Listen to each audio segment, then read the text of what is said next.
Call the meeting of Planning and Zoning meeting for November 13th, 2023 to order.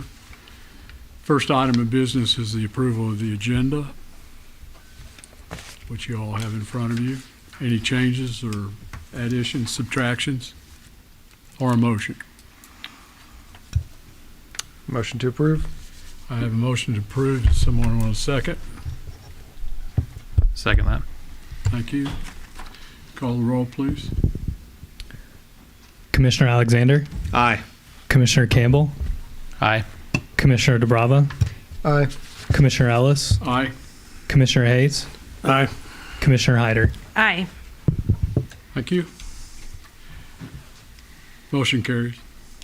The next item of business is the approval of minutes for the October 2, 2023 Planning and Zoning Commission meeting, which you should have in front of you. Any changes or a motion? Motion to approve the minutes. I have a motion to approve. Do I hear a Second. second? Thank you. Call the roll, please. Commissioner Hyder, Aye. Commissioner Hayes, Aye. Commissioner Ellis, Abstain. Commissioner DeBrava, Aye. Commissioner Campbell, Aye. Commissioner Alexander. Aye. Thank you. Motion carried. You're going to read the minutes for the meeting procedures for us, please? I can do that. Thank you. The Planning and Zoning Commission holds public hearings as required by law and provides recommendations to City Council on matters relating to land use planning, zoning, and the subdivision of land. Any person who has interest in the subject matter of a hearing will have the opportunity to provide testimony and present evidence to the Commission during the public hearing. Speakers are required to conduct themselves in an orderly and respectful manner. Disruptive behavior, including applause, yelling, speaking out of turn, or other inappropriate behaviors will not be tolerated. Additionally, the following applies to any person addressing the Commission. Speakers are limited to 5 minutes unless authorized additional time by the chairperson. Speakers must speak at the podium unless previous arrangements have been made by the chairperson. Speakers must legibly print their name and address on the sign-in sheet at the podium prior to speaking. Speakers must begin by stating their name and address, and speakers should speak clearly and into the microphone. The chairperson will announce the subject of the hearing, followed by a report from staff. The chairperson will then open the public hearing to the applicant, followed by those in favor of the application and those opposed to the application. The chairperson will close the public hearing. During this time, the commission will discuss amongst themselves. The public may not address the commission after the close of the public hearing unless requested by the chairperson. The Planning and Zoning Commission shall base their recommendation and/or decision on information and evidence presented during the public hearing. This decision, if required by the application, will be forwarded in writing to City Council for further consideration. If you don't mind, if I interject, can we take roll real quick? I think I forgot to Oh, mention I'm that. sorry. Yeah. Please do. Commissioner Alexander, Here. Commissioner Campbell, Here. Commissioner DeBrava, Here. Commissioner Ellis, Here. Commissioner Hayes, Here. Commissioner Hyder, Here. Commissioner Mann. Thanks. Help me out next time. Put it at the top of my list here to read. I always forget it when I miss a meeting. Thanks. We have two public hearings tonight. The first of those public hearings is rezone 23-007, a public hearing and possible vote to recommend the approval of an application to change the zoning classification of approximately 40.456 acres located at 7217 West Farm Road 182 from agricultural to medium-density single-family, R1M. Chris? David Mesner and Jim Henderson have applied to change the zoning classification of approximately 40.456 acres of property located at 7217 West Farm Road 182 from agricultural, AG, to medium-density single-family residential, R1M. The property subject to the rezoning application consists of approximately 40.456 acres of land and is currently the site of 3 residential dwelling units of varying configurations and age. The following paragraphs contain brief analysis of present site conditions as well as the proposal's relationship to adopted plans of the city. The city's comprehensive plan generally encourages the expansion of residential and commercial development through proactive rezoning of land at appropriate locations.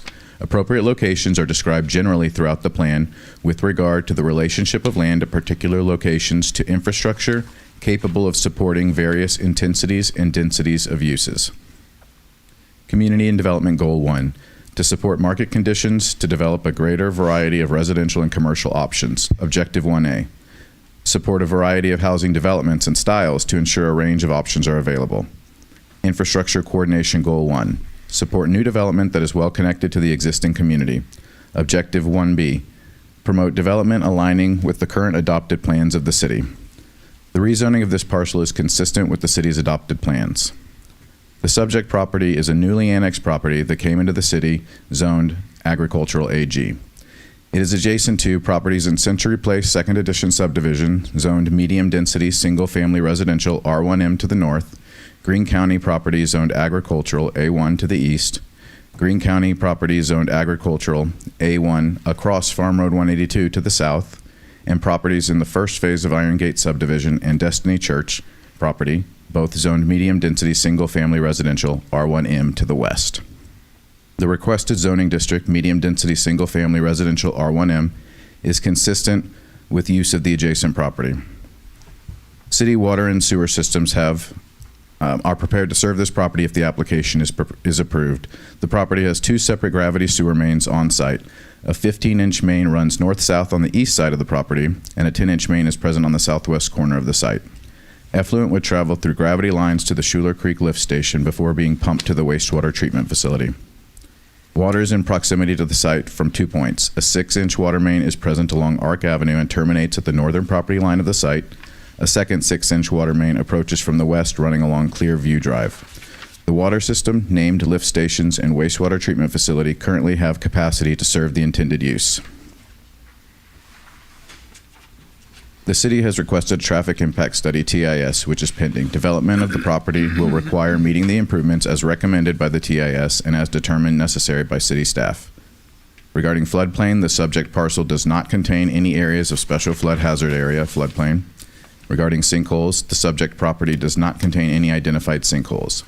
Staff considers the proposed zoning map amendment rezoning to be generally consistent with the goals and objectives of the comprehensive plan, consistent with the trend of development in the vicinity of the site, compatible with surrounding land uses, and able to be adequately served by the municipal facilities. Based upon this analysis, performed without the benefit of evidence and testimony of a public hearing, staff recommends the approval of this application. One thing I'd like to note that if you noted that a traffic study is pending, we do have the individual conducting the study. The study's not quite finished, but he is here to answer questions as well. Okay. Thank you, Chris. I'm going to start with asking anyone who wishes, who is the applicant or the applicant's representative to come forward, tell us who you are, and tell us what you think we need to know. Yes, my name is David Messner. My address is 5073 South Walden Lane. We've been analyzing the property as the intended developer in the coming months. We've been analyzing the property with the help of Linda Link and his team, and we feel strongly that it's a great property for the community and that it will serve really well for single-family homes. And the unique aspects of the property with already having some of the infrastructure elements that are key to development there makes it just a great piece of property for us to consider. And we're part of the community. We love this community. We look forward to being a part of investing back into the community. And staff and Chris have been great to work with, and we're very thankful. I'm thankful for the opportunity. And I'm willing to answer any questions if there is any. We may have some, but this is the public hearing, so Yeah. we'll move forward. Thank you. Thank you, sir. Are there any other representatives of the applicant who wish to speak? Or is there any, okay, sorry, come forward, please. Good evening. Dane Seiler, 5051 South National in Springfield, Missouri. And I think I'm applicant representative is where appropriate spot for me to be. My name is Dane Seiler. I'm a traffic engineer, and as indicated, we are under contract to perform a traffic impact assessment for this proposed development. We're still working through the process of that, but thought I would share with you all some of the things that we already have kind of taken a look at and know. When we look at traffic and its impact as engineers, we tend to look at peak hours and peak periods. And for this development, it doesn't really change. It's the PM peak period. So the evening period was where we would expect to see the most traffic generated by this development. And when we look at the evening period, we see we would expect about 60 cars inbound based upon the number of lots and 35 cars outbound. And based upon the layout that's been provided to us to look at and analyze, there's a main access to Elm Street. We would assume that a majority of the traffic would go to that the way that the subdivision is laid out. And then there are connections to the neighborhood to the north and to the west. We could expect some traffic to go through the neighborhoods to the north or west. The west neighborhood, to get out of that neighborhood, is kind of a little bit circuitous. It's a little bit challenging for someone to find their way through there, so we would expect less traffic to go through there. Generally, when we're looking at a study like this, we expect anywhere from 10 to 15% of the subdivision traffic to possibly go through an adjacent neighborhood. So that would be, so 10% would be about 6 to 9 cars in the peak hour to go through coming in, and probably 3 to 5 in the going out. One of the things that this subdivision will allow on the flip side of that, though, is this does connect the neighborhoods to the north and to the west to Elm Street a little bit more direct. So I think there is some potential there where you could see some traffic as well come from those neighborhoods through the north through this development, utilizing the access on Elm Street either to get over to the battlefield or to get over to ZZ to go wherever they might want to go. Of course, as you all are probably aware of the roundabout improvement going on there, which hopefully will make it a little bit easier for folks to get on to ZZ and go to the direction that they would like to go. The other piece of that is you all are probably aware of the trail that's going to be constructed along Elm Street as well, and the construction of the neighborhood would give the neighborhoods to the north closer, more direct access to that trail that's planned to be constructed. So with that, I leave it open. If you all have any questions of me, I'd be more than happy to answer them. Thank you, sir. We might. Okay. So hang out. Will do. Thank you. Is there anyone else who wishes to speak in favor of the application? I'll call for anybody then who is opposed to the application. Come forward. Just somebody stand up and start moving. Thank you, sir.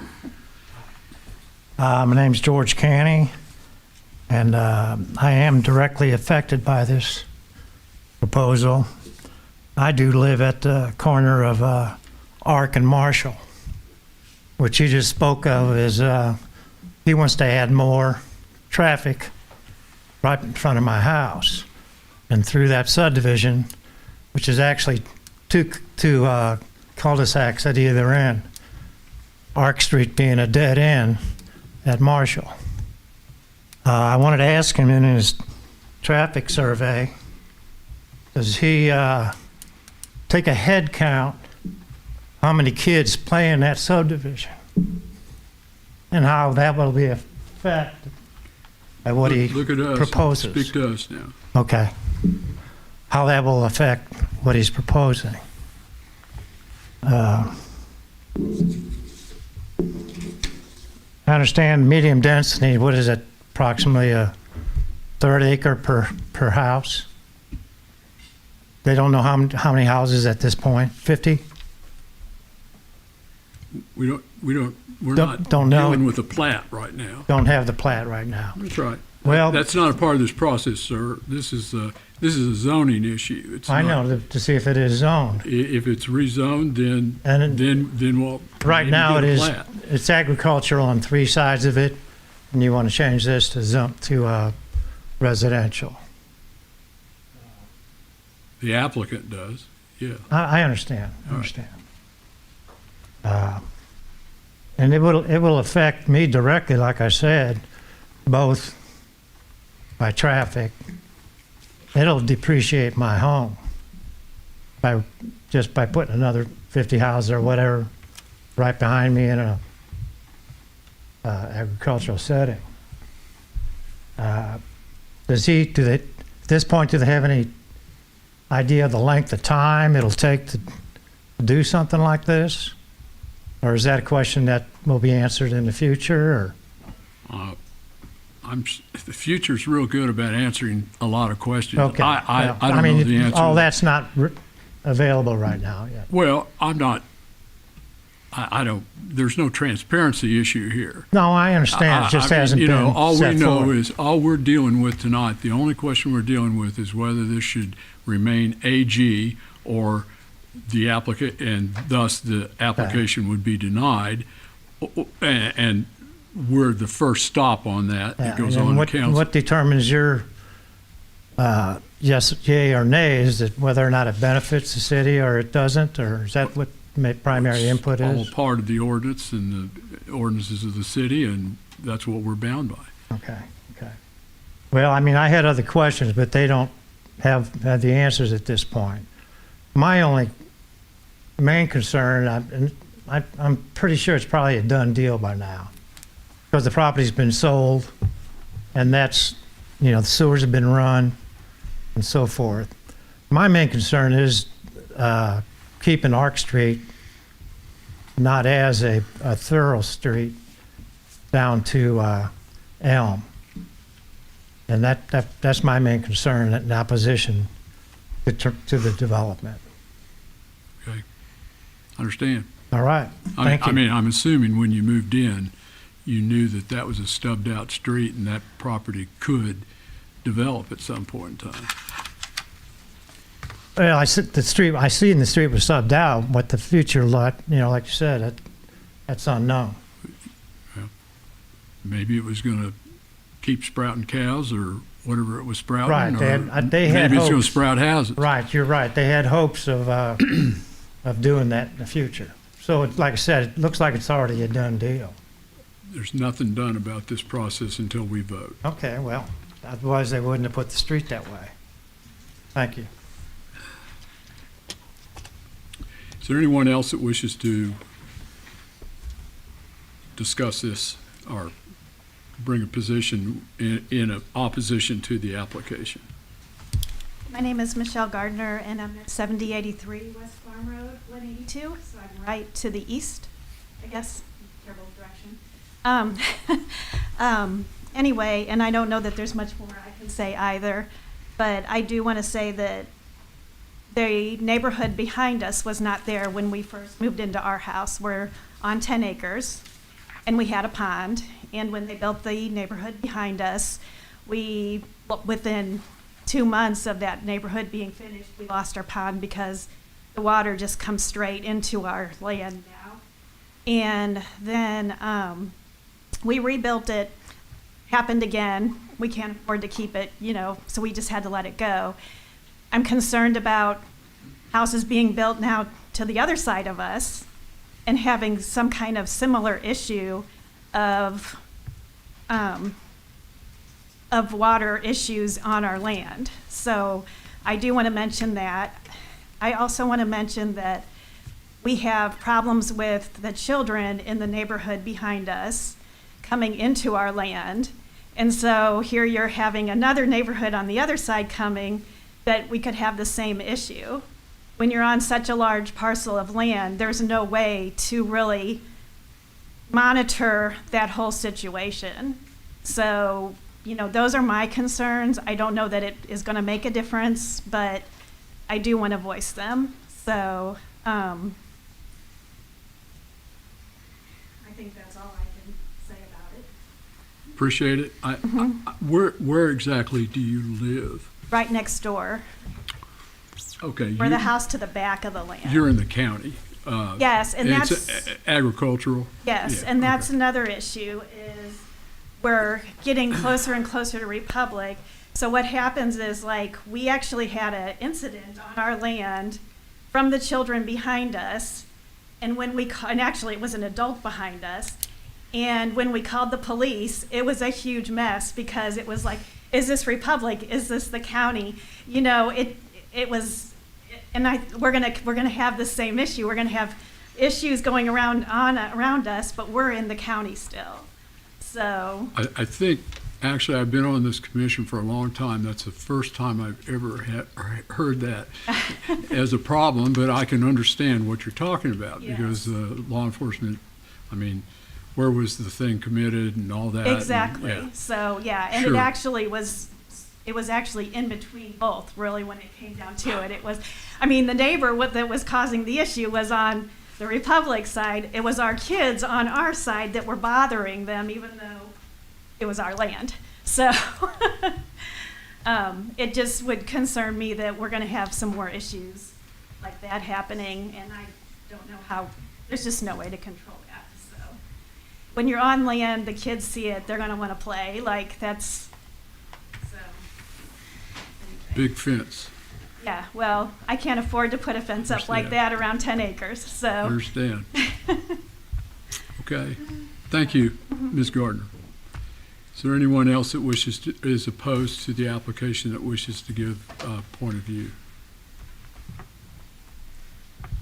Don't see anybody rushing up to the front, so I'm going to close the hearing. What's the thoughts?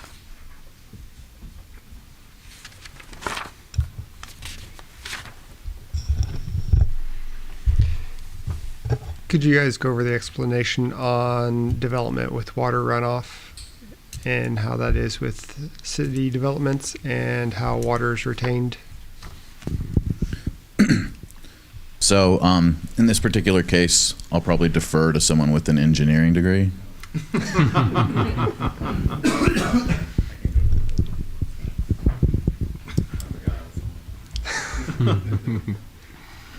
Welcome back.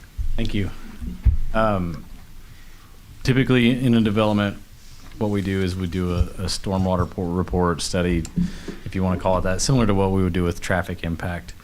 What we analyze is the point of discharge from the development, and we say that the general rule is you can't discharge any more water or at a rate higher than what the land did prior to.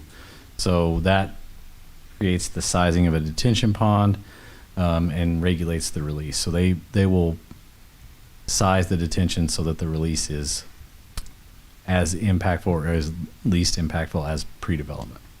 Makes sense. And would you determine that once you had the plat? Yeah. So you know how many roofs you have that are going to drop water onto the Correct. property? You need some baseline of impervious surface. So the roofs, the buildings themselves, and then the streets as well. Yeah, streets. Yep. But we won't know that until if it gets developed. Correct. And that, in a way, the plat informs a lot of the actual engineering determination. So you've got the stormwater. It can affect, with that particular parcel, the lay of the land. I would say that you can't get as many lots as one would suspect on a parcel that size, just the way the land lays. So that also informs the volume of traffic we would suspect. So, if you're 50 lots or 30 lots, that makes a difference on the volume of traffic. Not a tremendous amount in this situation, but it can. Yeah, I don't know how the land lies, but if it slopes off into Greene County on that one where Ms. Gardner lives, you would potentially have a retention basin there if you determined that there was too much water going. Yeah. out. Generally, I would say on that parcel, you're looking at, if I remember correctly, the southwest corner being a low area and potentially another low area in southeast. So you might have the potential for 2 detention areas, but generally it slopes. You can kind of see in the reference map, the blue line slopes that drains everything to the south. That's kind of the general drainage pattern for everything is to the south in that vicinity. And in terms of traffic, really, that's another matter that goes with the plat, correct? Correct. Your connections, where your entrances are located, that informs kind of the modeling of, the potential impact to Elm Street or to the adjacent streets in the adjacent subdivisions. And there would also be undoubtedly an entrance and exit onto 182 at the south side of this? Yeah. Yeah, I would say that it would, I don't know that is it required to be on access to Elm by the, I'm not By ordinance. pronouncing what the Access. plat's going to be. yeah, the plat, I think, will require accessing generally cardinal direction. That's why when subdivisions are built, you see stubbed out streets, is that we've required connection in cardinal direction for future development. Thank you.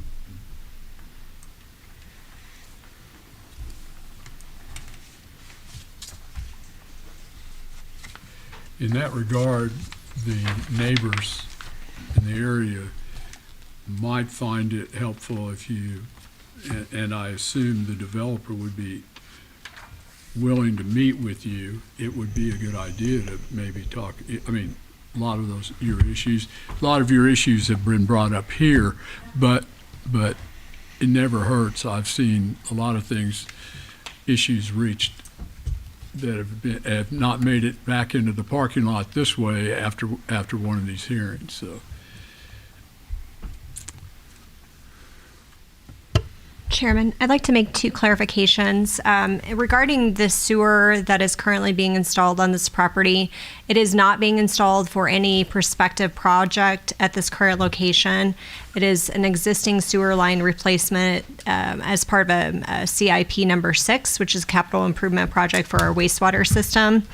And then also on the medium density single family residential, those are 9,000 square foot lots. So just a clarification as to the size of what potentially we would see for potential development. Same zoning as north and west. Correct. Okay. Anybody else? Hear a motion? Motion to vote on, to recommend the approval of an application to change the zoning classification. Do I hear a second? Second. I have a motion and a second to recommend the approval of an application to change the zoning classification of approximately 40.456 acres located at 7217 West Farm Road 182 from agricultural to medium-density single-family. Call the roll, please. Commissioner DeBrava, Aye. Commissioner Hayes, Aye. Commissioner Alexander, Aye. Commissioner Hyder, Aye. Commissioner Campbell, Aye. Commissioner Ellis. Aye. Now, for everybody that's here interested in this is, I said earlier, this is the first stop. This will go to a second public hearing. Tomorrow night is first reading of the ordinance for approval. It is not a public hearing, but it will be held at 6 p.m. tomorrow for the November council meeting. Same location. Same location. Okay, second public hearing is rezone 23-008. Public hearing and possible vote to recommend the approval of an application to change the zoning classification of approximately .81 acres located at 445 US Highway 60 East from local commercial C1 to general commercial C2.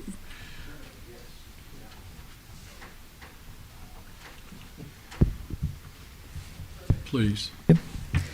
The property owner, Clay Run LP, has applied to change the zoning classification of approximately .81 acres of property located at 445 US Highway 60 East from local commercial C1 to general commercial C2. The property subject to this rezoning application consists of approximately .81 acres of land located at 445 US Highway 60 East. The property is currently the site of a vacant commercial building. The subject rezone application is moving concurrently with additional elements of a project that consists of an administrative minor subdivision combining two lots and a new commercial building permit. The minor subdivision would include the combination of two lots, which comprises the subject property 445 US Highway 60 East and the lot to the southwest 411 US Highway 60 East. As currently zoned, the lot combination would create a split zone lot of C2 general commercial and C1 local commercial. The new commercial building permit consists of the demolition of two existing buildings on 411 and 445 US Highway 60 East and construction of a new building with the anchor tenant space as a dental office. The commercial building will also have additional units for infill of retail and office space. The following paragraphs contain brief analysis of present site conditions as well as the proposal's relationship to adopted plans of the city.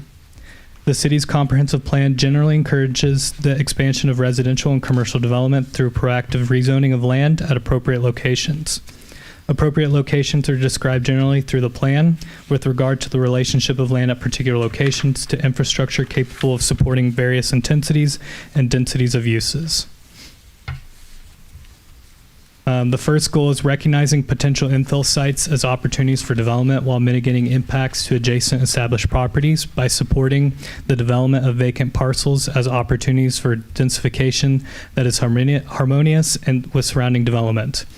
It also supports redevelopment of areas along the U.S. 60 corridor to accommodate commercial uses and improve functionality, while encouraging higher intensity uses of large, underdeveloped parcels fronting onto or located near U.S. Highway 60. The rezoning of this parcel is consistent with the city's adopted plans. The subject property is adjacent to general commercial C2 zone parcels bordering the west and east property lines. To the north across the right-of-way are two parcels zoned medium-density single-family R1M. The general commercial zoning district is intended to allow less restrictive retail and service-related businesses. The subject property fronts U.S. Highway 60, which operates as a commercial corridor within the city. The general land uses of the area are commercial in nature, and such rezone would be compatible and harmonious with adjacent properties. The development of the property will utilize existing connecting laterals to municipal water and sewer mains located near the property. The water system and wastewater treatment facility currently have capacity to serve the intended use. The property will have access from the existing drive currently present on U.S. Highway 60. A traffic impact study was not required for the rezoning application due to the fact the size of the property is under the 1 acre threshold of requiring such a study. The waiving of the TIS is in line with city policy. The subject parcel does not contain any special flood hazard areas or identified sinkholes. Staff considers the proposed zoning amendment to be generally consistent with the goals and objectives of the comprehensive plan, consistent with the trend of development in the vicinity of the site, compatible with surrounding land uses, and able to be adequately served by municipal facilities. Based upon this analysis performed without the benefit of evidence and testimony of a public hearing, staff recommends the approval of this application. Thank you.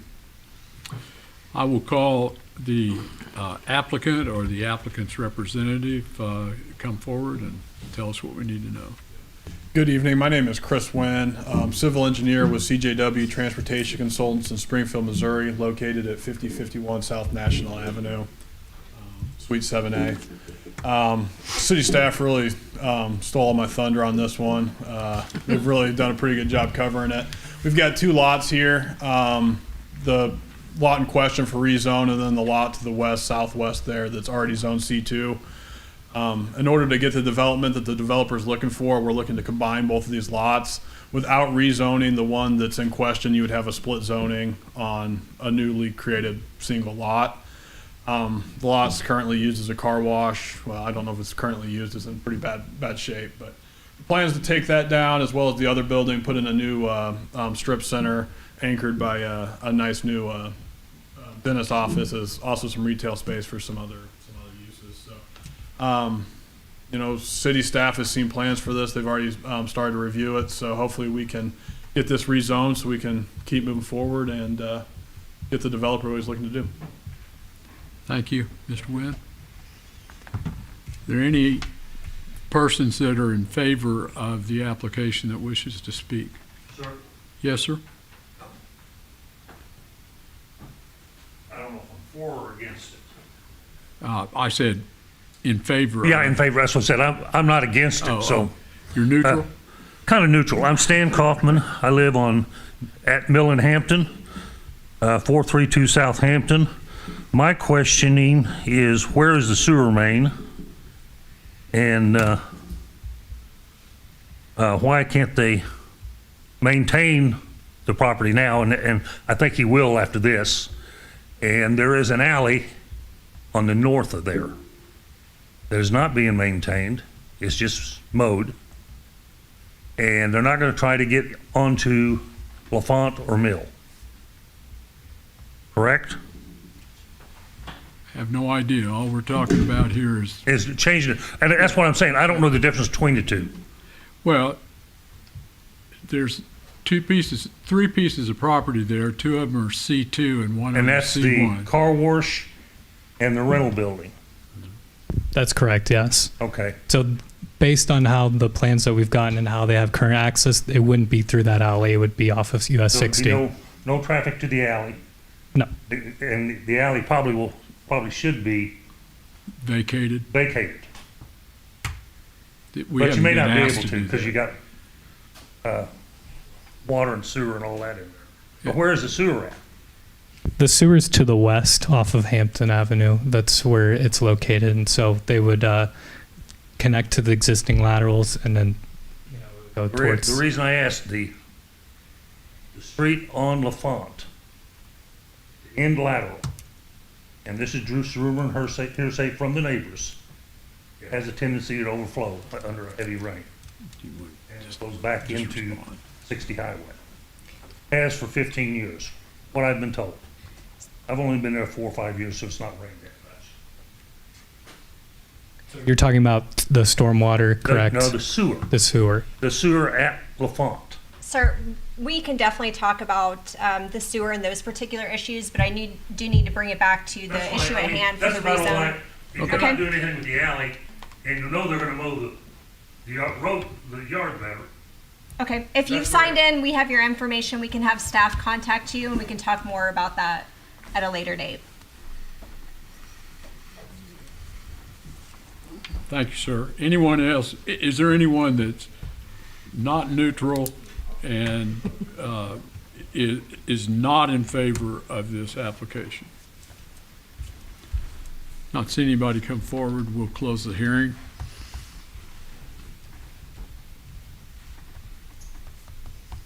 I have a question, Mr. Wynn, perhaps.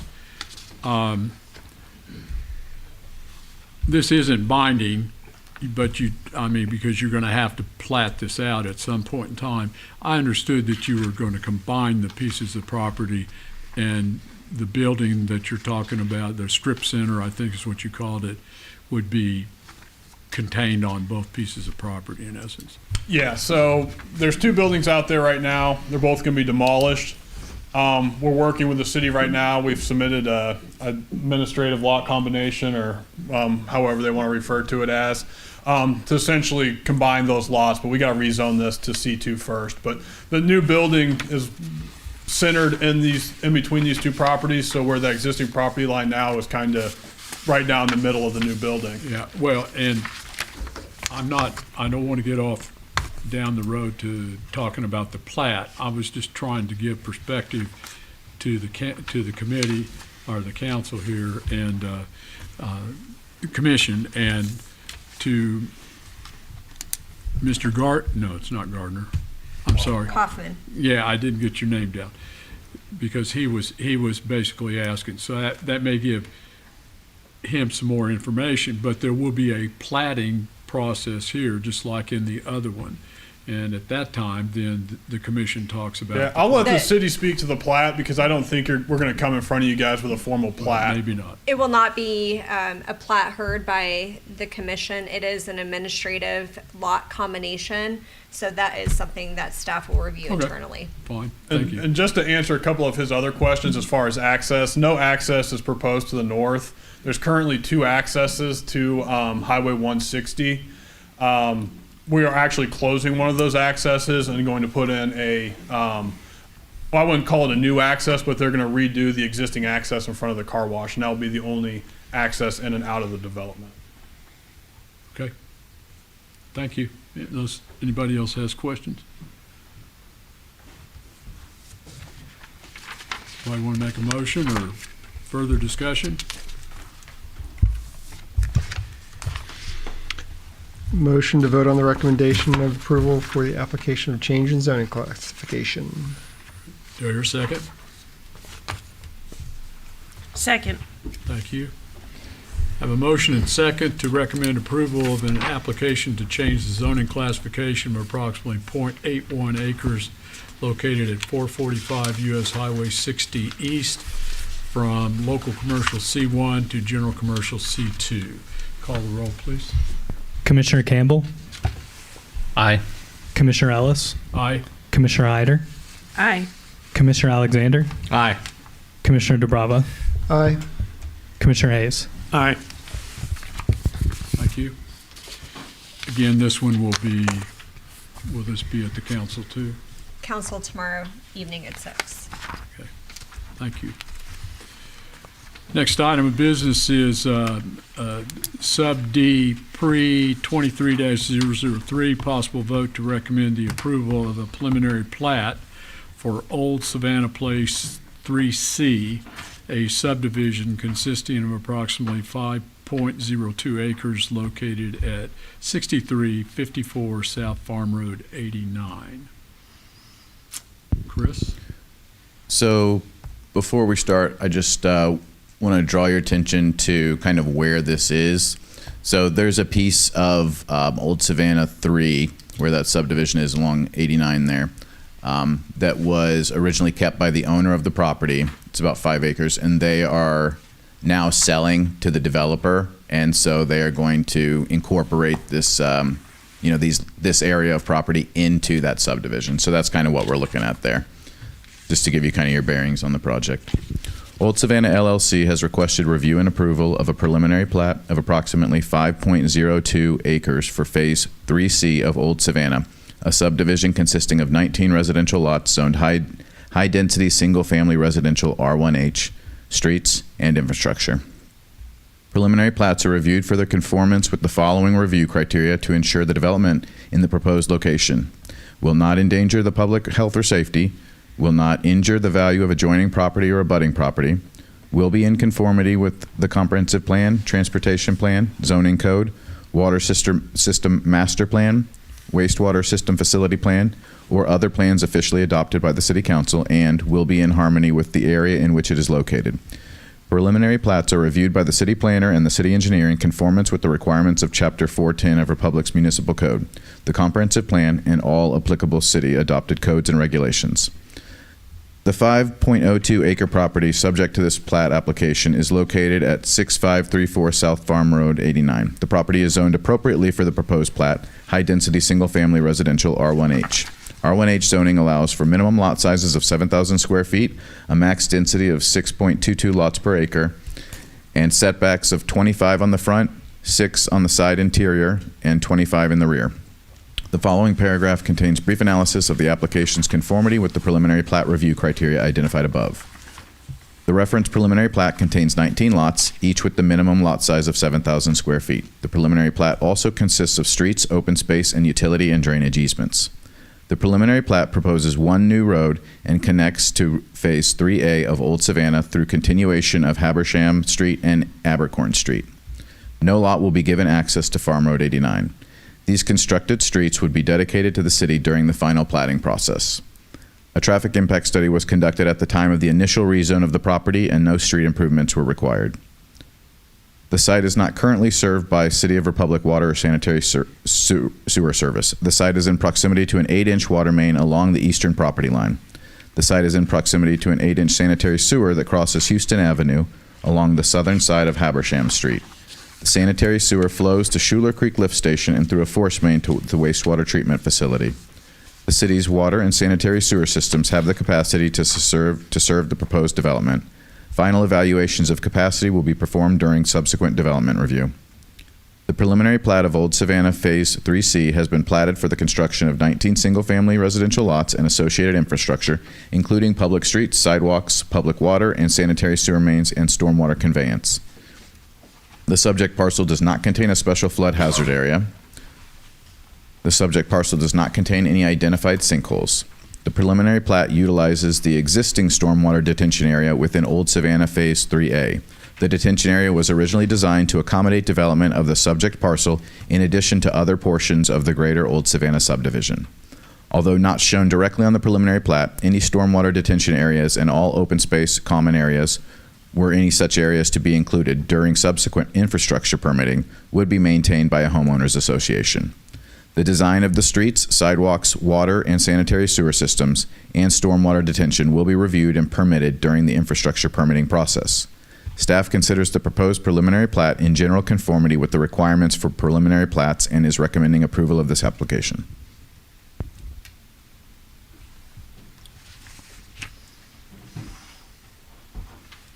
Discussion?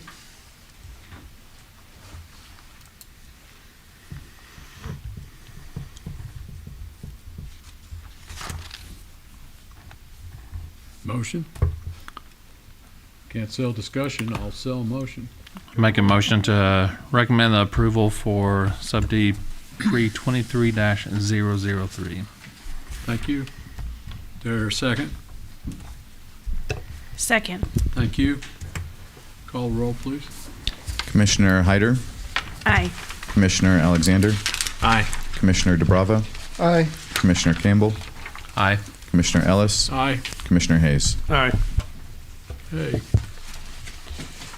Next item of business is citizen participation. I think we've run about everybody off at this point, but anybody that wishes to speak to us further, please do so. Please come forward and on a matter that we haven't already discussed.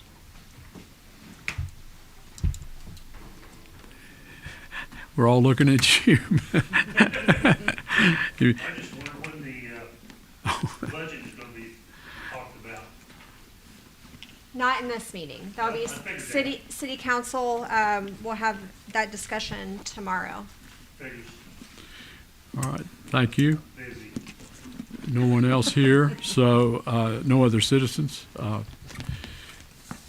Move to the Builds Department update.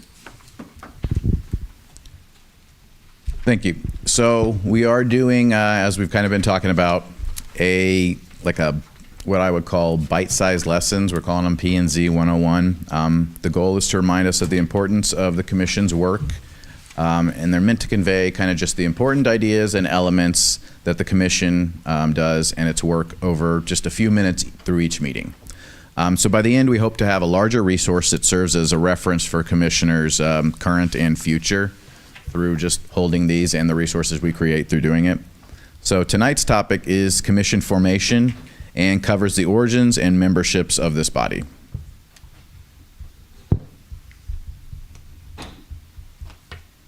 So the authority of the commission's work comes from two places. The first place is the RSMO, or the Missouri Revised Statutes. And these serve as a larger compendium for state law. So if you go to this website, it's just like enormous and really hard to find your way around. But this is basically where all of the active law is published that is going on in Missouri. So Chapter 89 is where we find most of the relevant laws for the commission's work. So in Chapter 89 of the Revised Statutes, municipalities are given the power to and the mandate to oversee the functions of both planning and of zoning, which we have one body that does both of those, but they're actually two separate things. So the state views the activity of planning as the preparation for growth and development of a municipality, and zoning as the creating, modifying, maintaining of the zoning ordinance. So you can think of kind of planning as when we do things like vacations or subdivision related activities, and the zoning is obviously the zoning stuff when we update the ordinances related to zoning or amend the zoning map. Also, it would have been when the original Planning and Zoning Commission adopted the initial zoning code. So these are, as I said, these are separate bodies that may oversee each function, but Missouri law allows for one body to be created that oversees both functions. And then this requires an ordinance of creation from the commission, or of the commission by city council.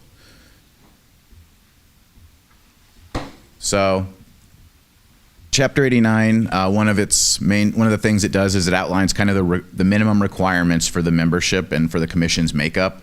So as you can see, the commission requires that we have in between 7 and 15 seats, and then it designates 5 of those as residents, and those are the voting members. So obviously we'll go over the way that ours is different from that, but you know, that's the minimum that's required for a community adopting Chapter 89. So these individuals serve staggered 4-year terms, and there are optional seats for the mayor or mayor pro tem to sit, and also for a council liaison who may be selected by the council. And the statute, unfortunately, does say for all of you that we cannot compensate the commission. I got water. So the next piece of this, the kind of the second piece that allows us to have the Planning and Zoning Commission is the actual Republic Municipal Code. And so this is where the city accepts the responsibilities for the activities of the Planning and Zoning Commission, kind of takes control of those functions on behalf of the state's allowance. And we do that through Chapter 400 of our Republic Municipal Code. And so Chapter 400, titled Comprehensive Plan and City Planning and Zoning Commission, serves to, as I said, act as the city's acceptance of the responsibilities, and also is how we have gone ahead and rolled both of those functions into one body. So we've designated kind of the duties of the Planning and Zoning Commission, and so we've put both of those planning and zoning activities under the role of one body. So the city does follow the minimum standard of the state requirements, and then also add some specific requirements to seats and qualifications that are a little bit above and beyond that, which we're allowed to do. So here there are 9 total possible seats. 7 of those are commissioners, and so we require at least 1 from each ward. And then we do make an optional seat available to the mayor, non-voting, and a seat available to the council if they choose to exercise it for a liaison, non-voting. Commissioners must be citizens to be one of the voting members, and those commissioners are appointed by the mayor, as you all know, with the advice and consent of the city council. They also may be removed by the mayor with the same. And in case you're wondering, that process is like a written mandate telling you why you're being removed, and also a public hearing that accompanies that. So I told you they'd be kind of short. So this will be the first one. Our goal would be to go ahead and take on, sometimes they'll be a little bit longer. The next time what we're going to go over is the duties of the commissions. So that is going to be, a slightly longer one, because we'll be going over both, how the state views those duties, and then what we specifically have mandated that our commission's allowed to do, as well as a few of the tools that we use to do those duties.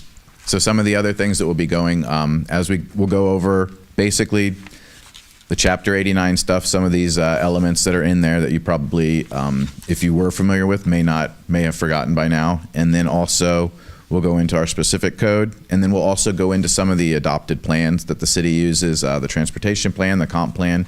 We'll kind of talk about different things about those, and why we pass those and how we can use those. And again, the goal is just to familiarize everybody with these materials and with these processes, so that everyone, including staff, can do their job better. And obviously, we'll take questions if anybody has any. Good job, Chris. And the short ones are in lieu of a longer version of this that we had talked about in December, January. We're going to still have a longer version Okay. put on by our land use attorney, probably after the April election. But this is going to familiarize each commissioner with topics that will then be addressed at an actual training session. We've been wanting to do that, the attorneys, to have them come in for a long time, and it's difficult to do the scheduling and get everyone there and make sure that we're not taking up an inordinate amount of everyone's time. So this is kind of what we're doing in lieu of being able to do that more immediately. I like it.